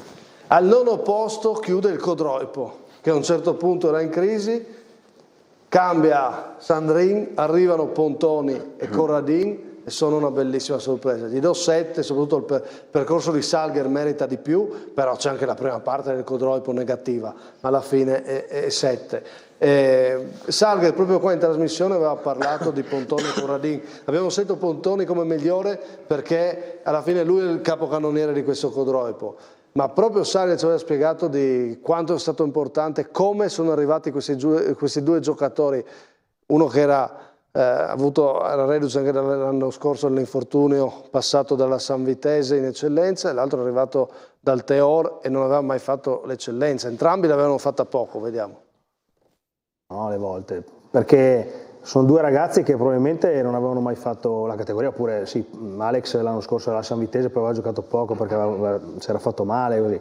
Corra non l'aveva mai fatta, però ti dico perché l'ossessione batte il talento alle volte, perché mi ricordo anche l'intervista che avevi fatto te a Corradin, no? Che diceva che lui voleva arrivare in eccellenza, che aveva questa smania, no? Si era posto questo obiettivo proprio di arrivare in eccellenza e provare a farlo. In questo momento qua lui ci è arrivato in eccellenza e si sta dimostrando, sta dimostrando probabilmente a se stesso e di conseguenza anche agli altri, e per fortuna nostra, che ci può stare tranquillamente in questa categoria qua. E Alex uguale, hanno un atteggiamento da quando sono arrivati, dico, ma già in allenamento, dai primi allenamenti, io ho visto un atteggiamento di due giocatori che hanno una mentalità incredibile. Ed è stato un tema, una chiave di questo salvezza. 8 per questo motivo qui, perché hanno avuto il coraggio di prendere due giocatori che nessuno in eccellenza avrebbe mai preso per farli giocare titolari. Loro hanno avuto il coraggio di prenderli, di farli giocare, rilanciarli, perché li hanno rilanciati, e per questo secondo me meritano un volo in più. Non ha fatto benissimo anche Salger. Quando diamo 7 alla società, 7 comprende anche il lavoro di Salger. Però ha fatto un lavorone, ma perché quando torna, l'ho già detto e lo ripeto, si poteva essere scettici. Era già stato Codroico. Lo siamo stati con noi. Lo eravamo. Eravamo scettici su lui, scettici sui due attaccanti. Sui due attaccanti. Però la bravura è stata quella, Stefano. Stati bravissimi. Sono bravissimi. Se il Tamai avesse avuto quei due attaccanti sarebbe arrivato secondo. No, però io sono sincero, non credo che abbia mai puntato su quei due lì. Mai. Eppure hanno dimostrato che ogni tanto è meglio star zitti e Ciccio Salgari ha fatto un lavoro di altissimo livello. Quindi alzate un po' il voto in virtù di queste cose, Barlocco? Sì. Codroico motivata benissimo, bravi. Codroico è piaciuto come in più ci sta, dai, è piaciuto come uscito dalla crisi. Non c'era tra i flop, insomma è stato un flop sicuramente Sandrin a Codroico.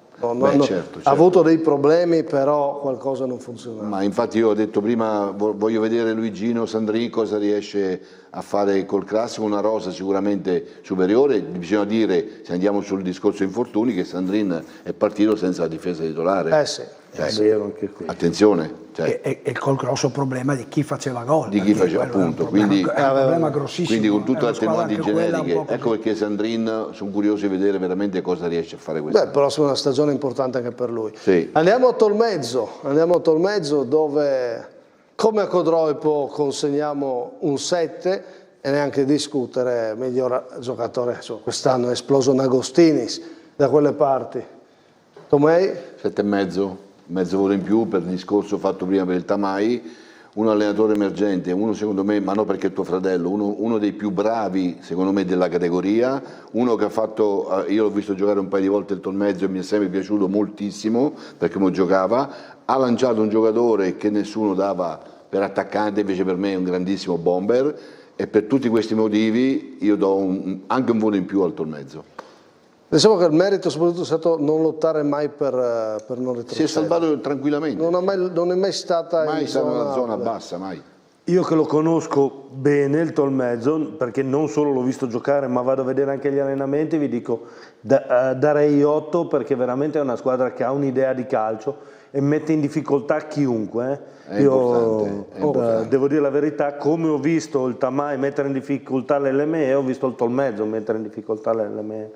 Quindi 8 per me. Poi secondo me il grande lavoro di Vincenzo è stato quello che hanno avuto un allenatore che praticava un certo tipo di calcio, non sto dicendo qual è meglio e qual è peggio, diceva un certo tipo di calcio e lui ha ribaltato il modo di giocare di questa squadra, che non è mai semplice perché avevano ottenuto risultati con l'altro modo di giocare.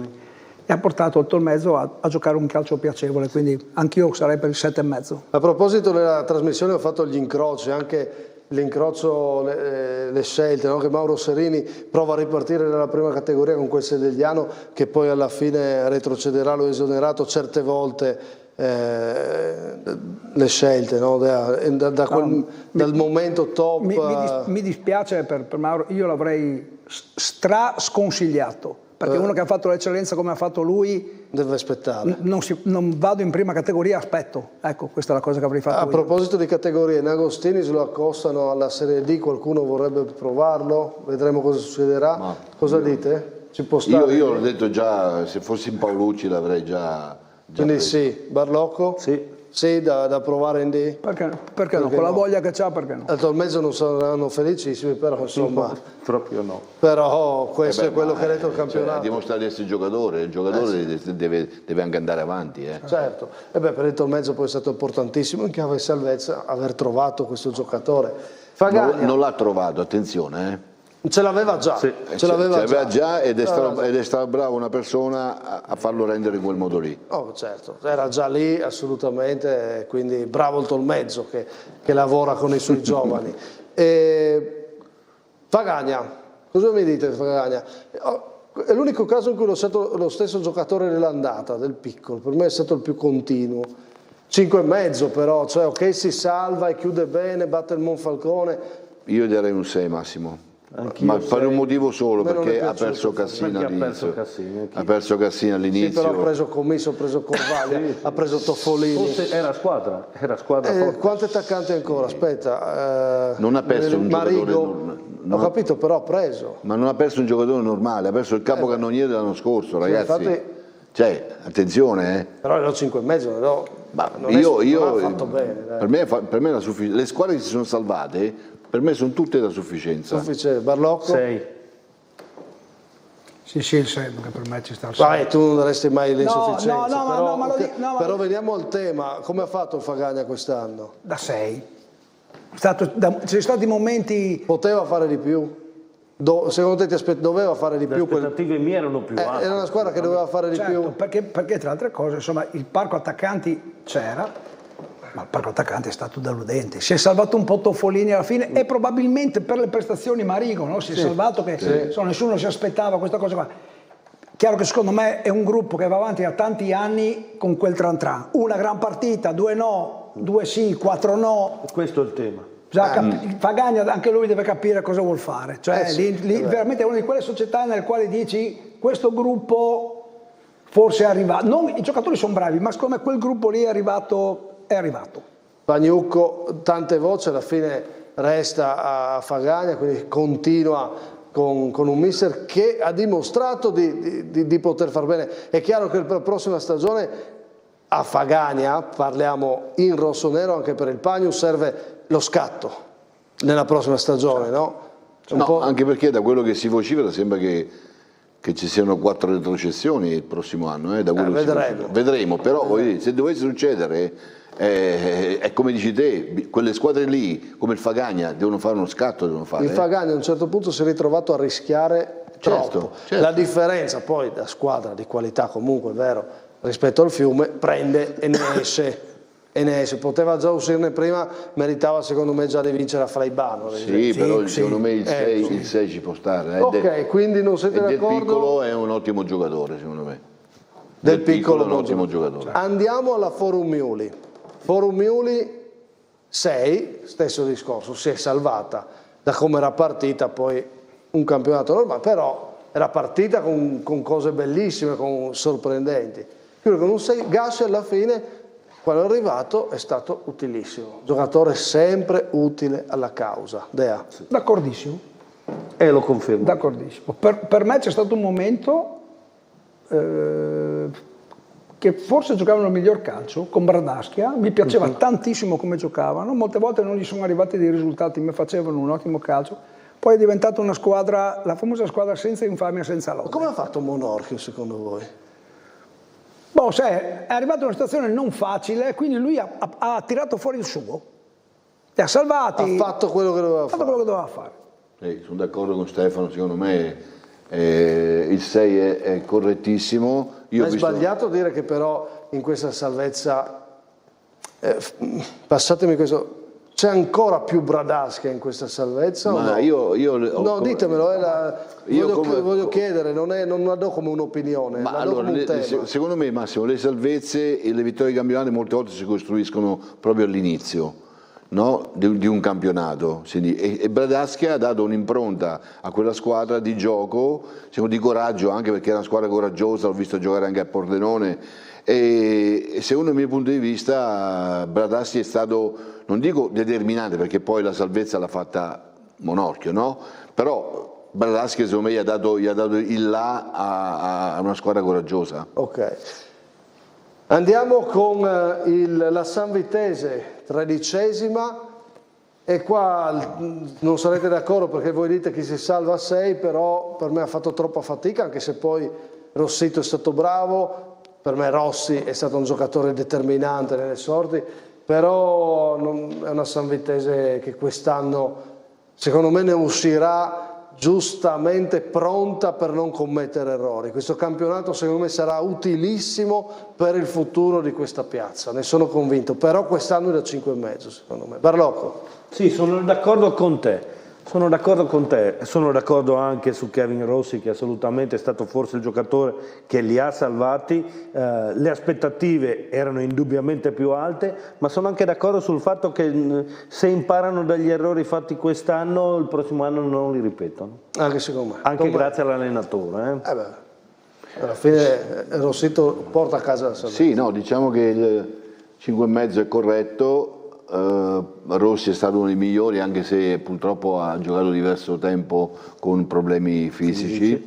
e darei mezzo voto in meno, no? Perché secondo me all'inizio sono stati un po' troppo presuntuosi. Però scusami, per il Fagagna 6 che si è salvato, per la San Vitese 5 che si è salvata. Sì, mi avevi detto la che... San Vitese l'anno scorso ha fatto un campionato sopra le righe, tutti si aspettavano quest'anno un campionato per la San Vitese, non dico alla pari del Fiume Veneto, ma poco ci manca, ci è mancato solo che il Fiume è retrocesso e loro si sono salvati per un punto. Quindi... Sì, dai, ci sta. Hanno fatto fatica. Salvati all'ultima giornata. Da quello che dicevano loro, le aspettative erano più... hanno detto loro che avevano la squadra più forte dell'anno prima, quindi la valutazione è questa qui. Sì, poi è chiaro che a me fa piacere perché io ho vissuto a San Vito come a Tamai diversi anni, quindi... Squadra storica, San Vitese tiene eccellenza, si salva con un allenatore come Fabio Rossito, insomma, fa piacere per Fabio Rossito che è rientrato, fa piacere per tante cose, però starei un po' più attento all'inizio alle dichiarazioni, secondo il mio punto di vista. Vedremo. Intanto alla fine riesce a superare le difficoltà, ma al netto che ha imparato la società, poi sicuramente, ripeto, qua è stato, nessuno si aspettava magari che un allenatore esperto come Vittorio alla fine facesse così fatica, ed è stato purtroppo uno dei bocciati di questa stagione, quello che mi ha sorpreso di più poi alla fine. Sì, bene, perché io a gennaio credevo che Vittorio ne uscisse, poi invece non è riuscito più a tenere. No, anche perché la finale di Coppa aveva buttato un po' di fumo negli occhi, no? Un po' a tutti, no? No, lui aveva fatto il mese di gennaio benissimo. Lui ha fatto gennaio benissimo. Pensavo anch'io. Pensavo lo realizzasse, ma infatti torniamo al tema delle dichiarazioni. Lì a gennaio il Presidente dice abbiamo dimostrato a chi parlava. No, perché è ancora presto, a marzo dimostri, no? Ma secondo me, ripeto, queste cose poi le impari, e sono convinto che questa è una piazza che il prossimo anno farà un'altra cosa. Qualche esagerazione, Massimo, scusa, perché definire eroi i giocatori, io non li definirei mai eroi, gli eroi sono altri. Per quando è andato in Coppa lì... Gli eroi, cioè qualche cosina secondo me dovrebbero aggiustare. A un certo punto la Coppa è diventata importante, ma ha fatto perdere qualcosa di vista quello che stava accadendo nella stagione sul campionato. Sì. 14esimo il Fontana Fredda, si salva, e per me da 6 perché per come ha gestito, ma io guarda, anche di più di 6, per come ha gestito, per la continuità, perché comunque Rispoli l'ha fatto col gioco e senza, ripeto il dato di prima, non aveva l'attaccante questa squadra. Bottani miglior giocatore, gli ho dato 6 ma gli alzerei al Fontana Fredda, a me è piaciuto. Anche a me, un 6,5 ci potrebbe stare, ci potrebbe stare perché la società ha avuto la bravura, secondo il mio punto di vista, di non cambiare allenatore. C'è stato un momento in cui qualsiasi altra società l'avrebbe cambiato, no? Loro hanno avuto la perseveranza, hanno creduto sull'allenatore, e quel giocatore lì secondo me è un giocatore di categoria superiore. Molto bravo. Barlocco?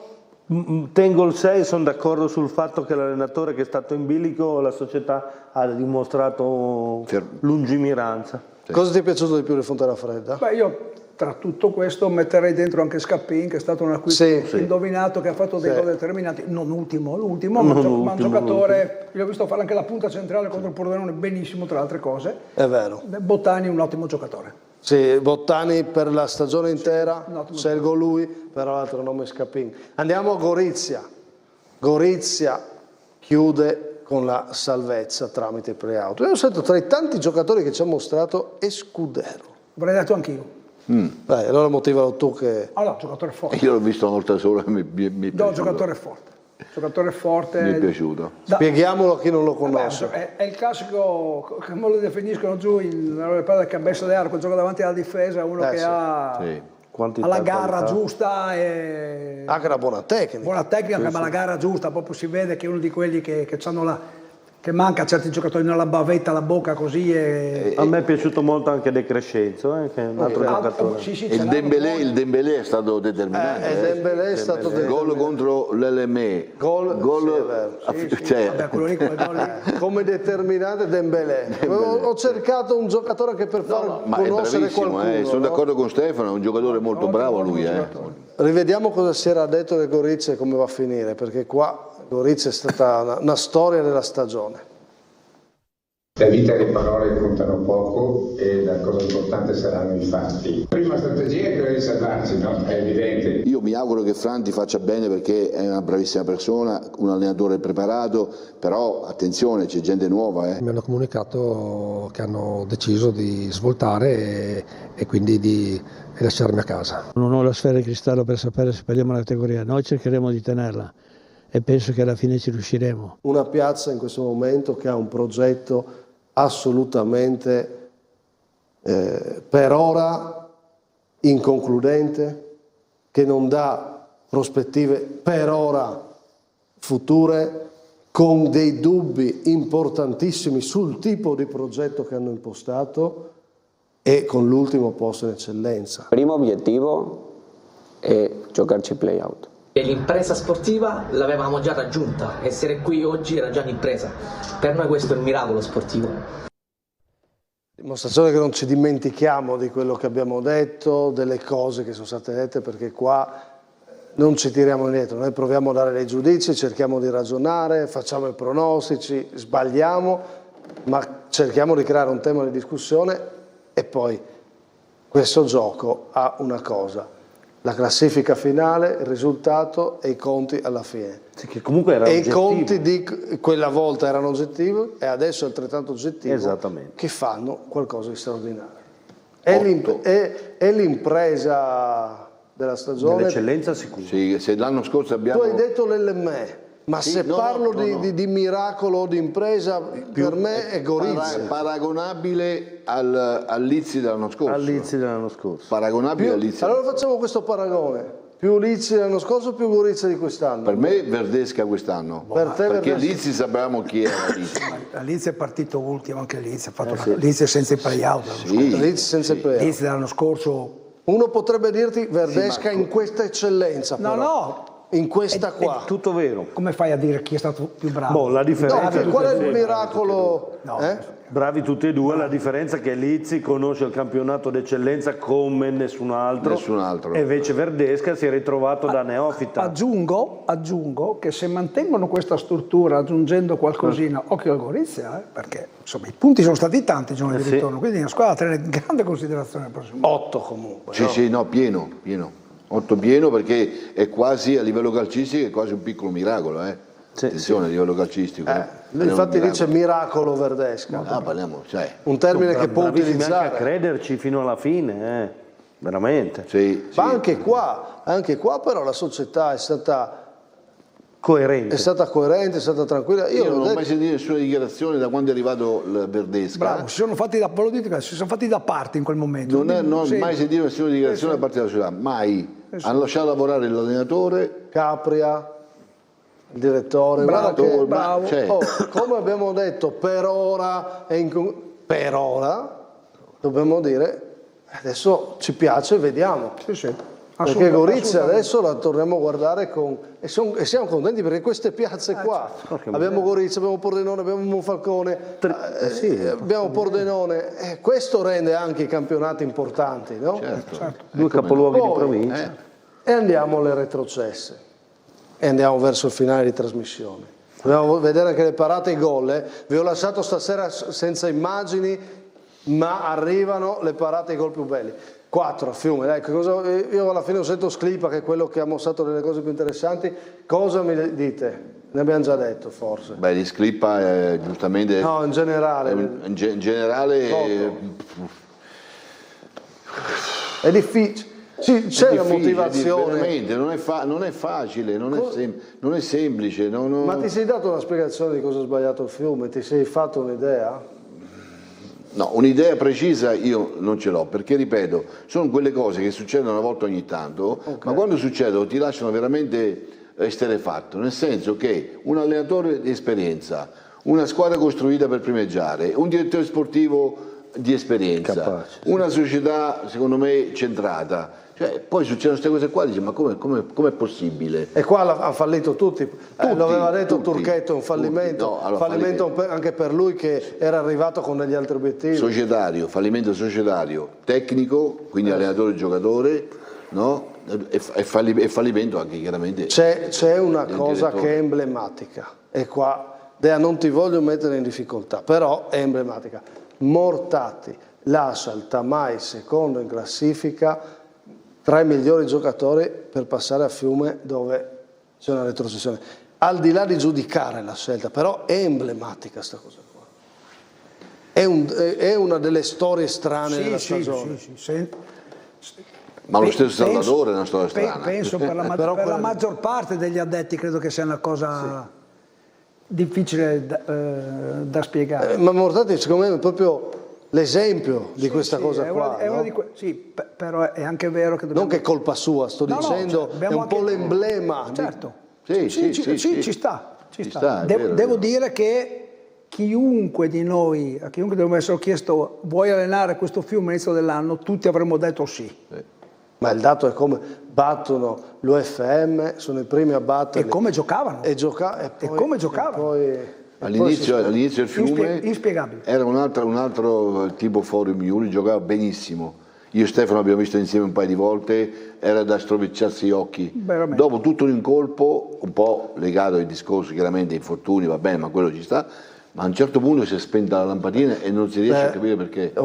Ma io ho visto tanti errori. Ho visto una squadra che secondo me ha cominciato a perdere certezze tattiche, tecniche. È quello che succede quando si suol dire questa frase, quando vai in buca, no? Comincia a sbagliare. Andate in buca e non entri in quel vortice lì, entri in un loop che non salti fuori più. Non ne esci più fuori. Rive Flaibano, stavolta non riesce l'impresa Lizzi, ma qua in generale Rive Flaibano deve un po' ricalibrarsi, quest'anno ha sbagliato un po', ha sbagliato troppe cose. 5 sì, però io do 7 al periodo di Lizzi, che se sono io in Lizzi col cavolo che li riprendo. Perché tanto, è troppo facile dopo giocare sul fattore sentimentale di richiamare un allenatore che ti ha salvato l'anno prima, non lo riconfermi e lo richiami quando lui non doveva tornare. È chiaro che è un errore suo. 7 tanto. Diamo 5 a Lizzi che è tornato nel Flaibano, perché secondo me io forse da lui non sarei mai tornato. E io neanche. Ma infatti non ce l'ha Comunque contate i punti che ha fatto Lizzi, Lizzi ha fatto un campionato da 7. I punti li ha fatti. E quasi li salva. Però era una squadra diversa dall'anno scorso comunque. Mediocre, e ha fatto un campionato mediocre. Ma infatti il problema è la società come ha impostato questa stagione. Ci hanno provato, ma nulla viene per caso. Ripartono da Dri, vedremo un nome interessante per la promozione. Certo. E chiudiamo il Carbola Ponziana, tra i migliori in questa stagione ha ben figurato Zaro, 5 ovviamente, anche se ha provato a lottare. Il vero tema del Ponziana adesso non è cosa ha fatto questa stagione, il prossimo. Il presidente praticamente non si è mai sentito. A proposito di società, no? Ci sono momenti in cui hai bisogno di sentire il presidente. Ma lì c'è l'allenatore molto... L'allenatore Musolino che va via, che era un guru. Era centrale. Centrale, sì. Abbiamo scritto del Fierrini che era importante magari in un progetto futuro per il Carbola Ponziana che andrà alla CGS Studenti e alla Roianesi. Insomma, il quadro del Ponziana è tutto da capire per il futuro del Carbola Ponziana. Anche dove si alleneranno, quindi hanno anche problema anche quello. Quindi questo resterebbe tutto uguale al passato, devono trovare i campi, eccetera. Però è una squadra simpatia, anche perché non ha mai mollato. Quest'anno ha fatto quello che poteva. Ha fatto quello che poteva, non ha mai mollato, adesso la vita è difficile a qualsiasi squadra. Ho avuto un momento che mi piaceva Albanesi, che avevo fatto 4 o 5 cosettine fatte bene. No? Va bene, è stata una grande stagione. No? Assolutamente. E allora, dopo aver dato voti, giudizi, eccetera, chiudiamo la nostra ultima puntata in studio andando a vedere intanto le migliori parate. Stacchetto.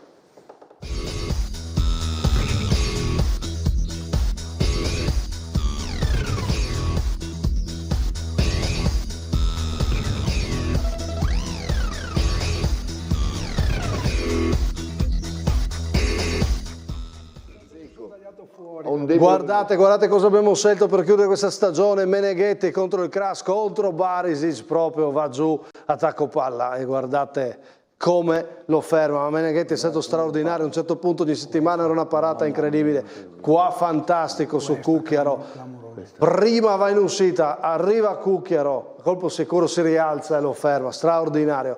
Poi qua Peressini decisivo a Tamai, l'abbiamo parlato, l'Ellemè è andato in difficoltà a Tamai e ci è voluta una parata provvidenziale di Peressini. Guardate come si lancia ad andare a fermare quel pallone. È vero che c'era Bonilla in copertura, ma lui fa una gran cosa. Chiavon decisivo al Bottecchia con una parata all'ultimo secondo. Guardate che riflesso. E poi ancora all'inizio stagione si era fatto notare il riflesso di Moretti, sempre uno dei portieri capaci di realizzare parate importanti. Spollero, simbolo dell'azzurra che ritorna, non a caso ha realizzato, non solo ha parato il rigore all'ultima giornata, ma anche questa è una parata a Fiumicello straordinaria. E l'ultimo che abbiamo tra le tante giocate, il riflesso poderoso di Alessio sulla botta di Baruzzini. Per gioco, per gioco. E intanto qua vedete stiamo entrando all'annuncio, perché poi il miglior verrà scelto il migliore assoluto, la parata migliore verrà premiata a Gemona. Premi e il grande racconto di fine stagione. Dai, scegliete una, Dea. La seconda di Meneghetti. Sì, la seconda di Meneghetti. La doppia di Meneghetti. Oh, date delle indicazioni perché ci saranno i giudici il 18 giugno. Attenzione. Guarda, io sono d'accordo con Barlocco, sono tutte parate bellissime. Straordinarie. Difficilissime. Dopo, con un peso specifico notevole, perché questa qui sappiamo che parata è quella che ha fatto Peressini. Tutte belle. Sì. Va bene, scopriremo il 18 giugno al Nodo Hotel a Cotroipo i voti. Miglior parata, ma vediamo anche il miglior gol. Stacchetto Neos Friuli. Qua ne abbiamo un po' di più e andiamo anche con questa ultima rubrica stagionale. Chi più ne ha più ne mette.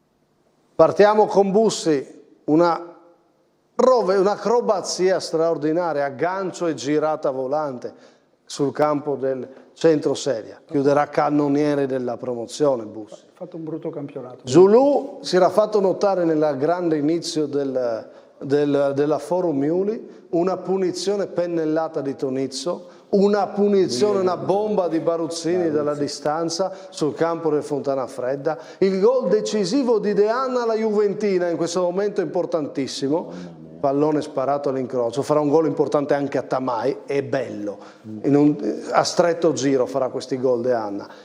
Ciriello che va a 200 gol nei dilettanti, lo fa con questa prodezza, brutto anche questo. Girata di sinistro al volo, straordinario, capocannoniere anche quest'anno dell'eccellenza, e poi fa le schini del Tolmezzo in una partita fondamentale per la salvezza, con Vittoria Fagagna del Tolmezzo, questo sinistro da fuori a cercare l'incrocio sul palo lontano, non ci arriva Nardoni. E poi il tacco di Portaro, che non me lo potete togliere perché è il mio preferito, anche se insomma non è riuscito a vincere il premio mensile. Poi la prodezza di Barisic, tutta la sua classe in questo pallonetto con l'esterno destro. Che bellezza vedere queste giocate. Chiudiamo con l'ultimo che ha vinto il premio mensile, Paludetto, aggancio di destro e poi al volo di sinistro. Per gioco e veloce, avete tempo di cambiare idea, Non hai messo un gol di De Agostinis? Non hai messo? Di Nagostinis. Come si chiama? Nagostinis. De Agostinis con la S lui al limite. De Agostinis. Ne ha messo ha fatto un gol. A San Vito fece un gol bellissimo. Forse stratosferico. Quindi quello per te è più bello. Quello che ha agganciato al volo, non so cosa ha combinato lì. Ha vinto. Però qua, di questi qua, io premio Ciriello perché è stato capocannoniere del giro. Ok, Dea? Sì, io. Tu? Ciriello. Guarda, dai, Ciriello anch'io, ma veramente è un peccato nominarne uno in questo caso. Io c'ho qua quello di Bari, mi è piaciuto tantissimo. Straordinario anche quello. Comunque, allora, funziona così. Siamo il 26 maggio, manca un mese esatto alla nostra festa finale. Gemona del Friuli, Madonna delle Grazie, il 26 maggio di venerdì, Sceglieremo anche in questo caso i 3 migliori gol, le 3 migliori parate e insieme al miglior giocatore, il miglior allenatore, la miglior squadra non vincitrice, il miglior portiere verranno votati il 18 giugno nell'hotel. Il vincitore assoluto sarà omaggiato a Gemona alla nostra festa finale, insieme a tutte le squadre che hanno vinto i campionati. Il 12 giugno invece al Simonetti di venerdì la partita in ricordo di Cristian, tutto ricavato in beneficenza. Inizia il mese di giugno, il giugno di A Tutto Campo, per festeggiare questa grande stagione. Chiudo dicendovi una cosa, oggi, proprio oggi, ho ricevuto una lettera che devo dire una cosa importante, perché ricevere una lettera ti fa diventare veramente personaggio, no? Allora, perché lo dico? No, perché devo dire che questa lettera, mandata da Tutto Campo, alla mia persona, ci sono delle accuse, delle critiche forti, delle accuse forti. Accettiamo tutto, ci sta, fa parte del gioco, però se fosse stata firmata le avrei dato davvero valore, perché anche le accuse e le critiche possono far migliorare un progetto che ha voglia di essere sicuramente importante ma può avere delle lacune. L'unico anonimo che a me piace è Ceccherini in Fuochi d'Artificio, il resto no. E a tutte le accuse rivolgo l'invito anche ad un anonimo: vieni a Gemona per vedere con quanto amore raccontiamo il calcio dilettante. Grazie anche a voi. Grazie a Stefano De Agostini. Grazie Massimo, buonasera a tutti. Grazie a Davide Barlocco. Grazie Massimo. Grazie a Ermanno Tomei. No, grazie a te Massimo. Grazie per questa stagione a tutti voi che ci avete seguito. Prossima settimana puntata con tutti i servizi per raccontare questa grande stagione. Grazie a tutti i tecnici che hanno curato questo appuntamento, in particolare a Pietro Piccini e Francesco Zilli, più presenti a terzo tempo, e naturalmente grazie a TV12 e Media Nord-Est che ci permettono di raccontare così il calcio dilettanti. Non finiamo qua, c'è tutto il giugno di A Tutto Campo. Ciao!